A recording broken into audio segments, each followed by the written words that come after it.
Alô, amigas! Alô, amigos! Alô, você! Tudo bem? Estamos dando início a mais uma mensagem à SOS Verdade, Reinaldo de Almeida. Na semana passada, sugerimos que as autoridades competentes voltassem a analisar sobre a possibilidade de incorporar a impressora à urna eletrônica, diante da dúvida lançada pelo próprio presidente da fábrica das urnas eletrônicas nos Estados Unidos. Hoje, dia 18 de março, estaremos apresentando o depoimento do senhor Alan Alex, editor do Painel Político. A meu ver, muito sério esse depoimento, que precisa ser apurado pelas autoridades brasileiras competentes e divulgado pela mídia a nível nacional, para que não lancem falácias contra pessoas do bem e entidades públicas e privadas sérias. Me vejo na obrigação de falar e mostrar esse vídeo, principalmente por ser correntista desse banco que estão tentando lamear. E não posso admitir que falem mal dele. Daí pedir que as autoridades competentes, mais uma vez eu falo, friso isso, apurem essa mensagem efetuada pelo senhor Alan Alex, editor do Painel Político. Vejam o vídeo, analisem e decidam o que acharem melhor. Tirem suas conclusões. Olá a todos, meu nome é Alan Alex, sou editor do Painel Político e esse quarteto que vocês estão vendo aqui atrás, esse moço aqui chama Rafael Barroso Fonteles. Esse sobrenome Barroso é porque ele é sobrinho do ministro do Supremo Tribunal Federal, Luiz Roberto Barroso.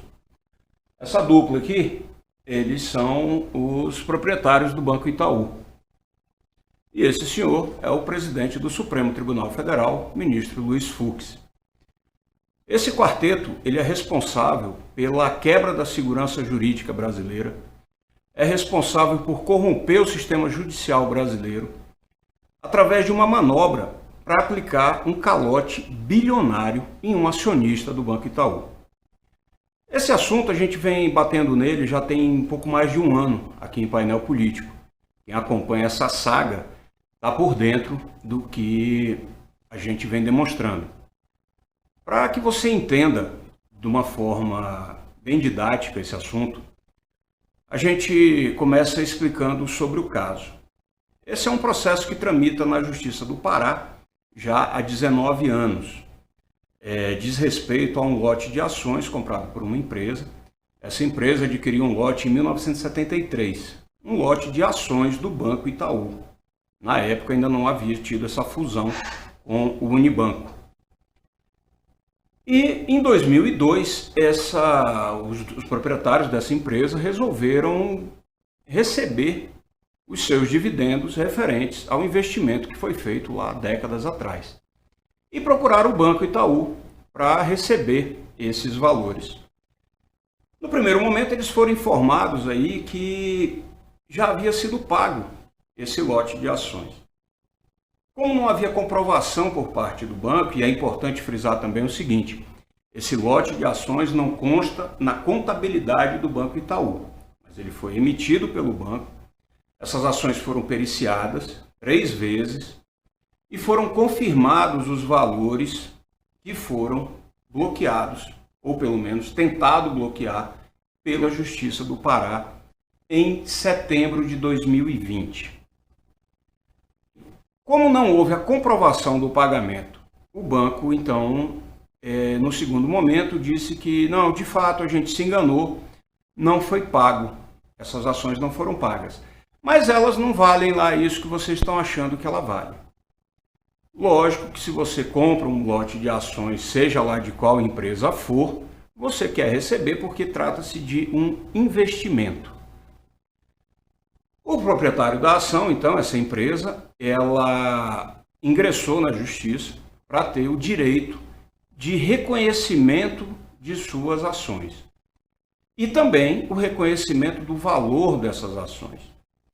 Durante 18 anos, a Justiça do Pará, estamos falando aí de cálculos que foram feitos em 2017, no valor de 2,9 bilhões de reais.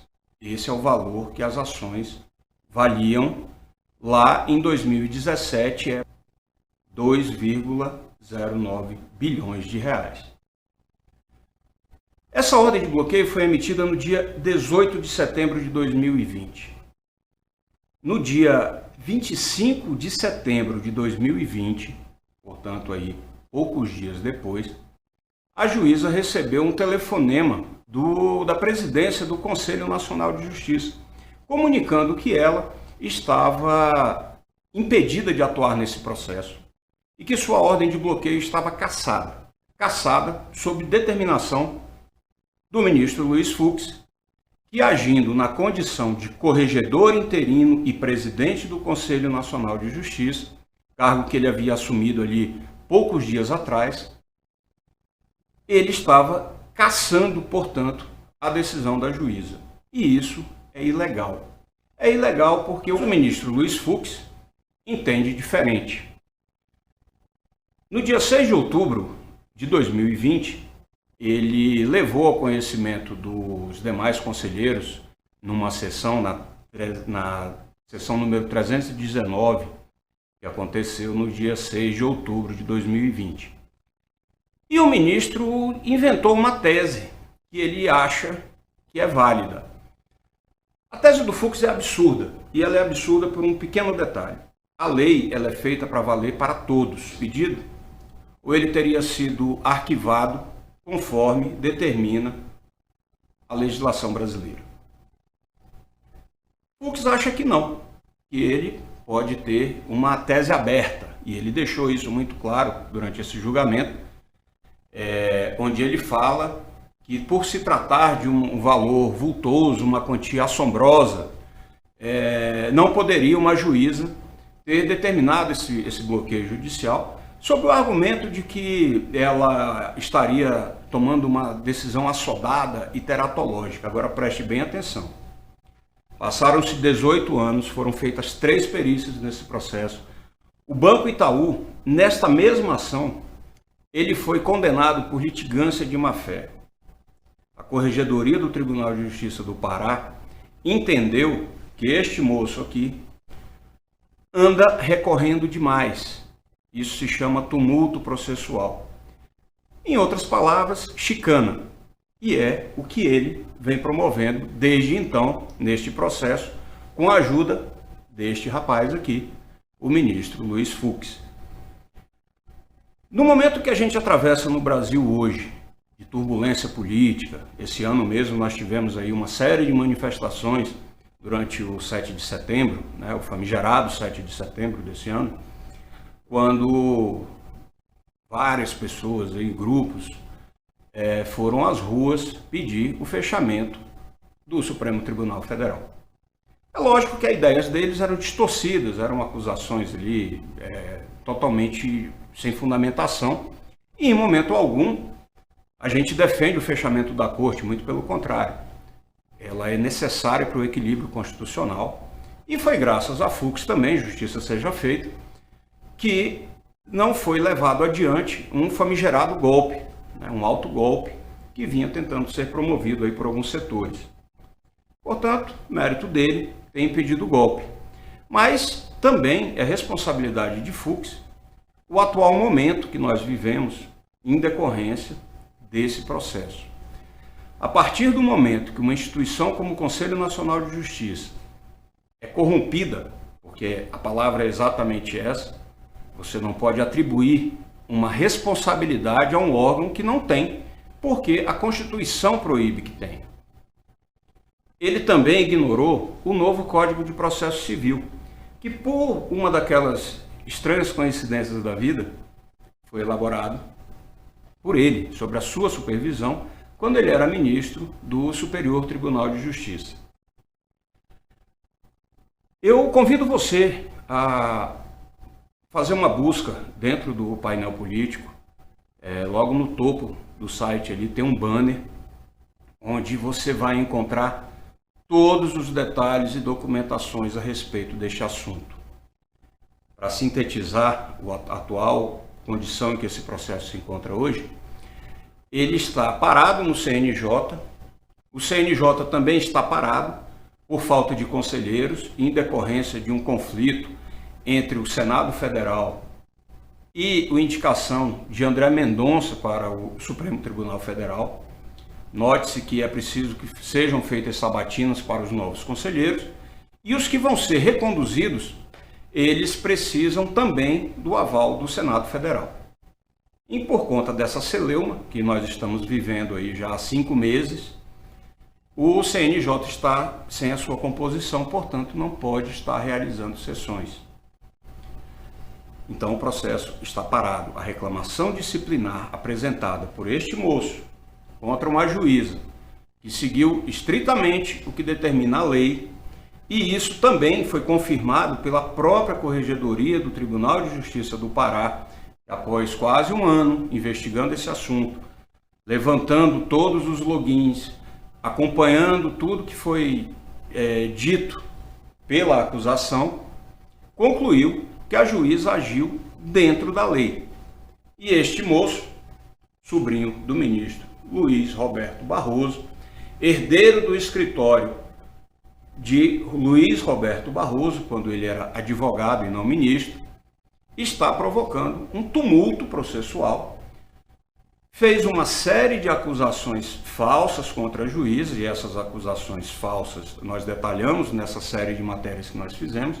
Então eu convido você, que está aí acompanhando nosso vídeo, a dar uma lida sobre esse assunto, que ele é escandaloso.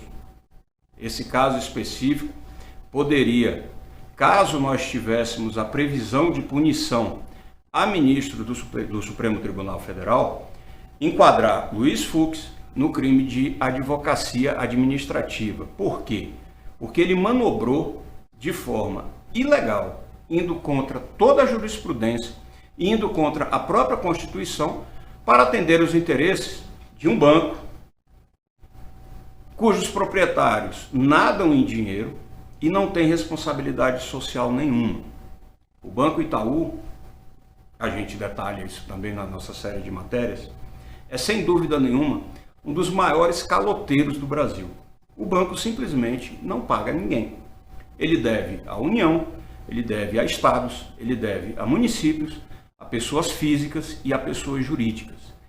E a principal arma do Itaú para protelar esses pagamentos e dar o calote, e em alguns casos até aguardar a prescrição dessas dívidas, se deve a manobras promovidas por gente como Rafael Barroso Fonteles. Para finalizar o assunto, o tio dele, em palestra a advogados, recentemente, criticou o excesso de recursos da justiça brasileira. Agora é interessante observar que ele, Barroso, criticando o excesso de processos da justiça brasileira, permite que o seu sobrinho, herdeiro do seu escritório, onde também trabalha a filha de Barroso, utilize de manobras tão rasteiras e tão covardes para aplicar um calote em nome de um banco que se diz a maior instituição financeira do Brasil. Meu nome é Alan Alex, sou editor do Painel Político. Acompanhe esse caso no nosso site, painelpolitico.com. Vamos agora ao nosso momento musical com o cantor Dias, em recente acontecimento. SOS Verdade.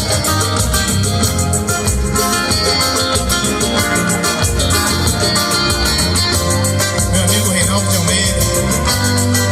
Obrigado. Amor de verdade eu só senti. Foi com você, meu bem. E todas as loucuras desse nosso amor você me deu também. Você já faz parte da minha vida e fica tão difícil dividir. Você você de mim. E quando faz carinho me abraça, aí eu fico de graça, te chamando pra me amar. Mal acostumado, você me deixou. Mal acostumado com seu amor. Então volta pra te voltar meu sorriso. Sem você não posso ser feliz. Mal acostumado, você me deixou. Mal acostumado com seu amor. Então volta pra te voltar meu sorriso. Sem você não posso ser feliz.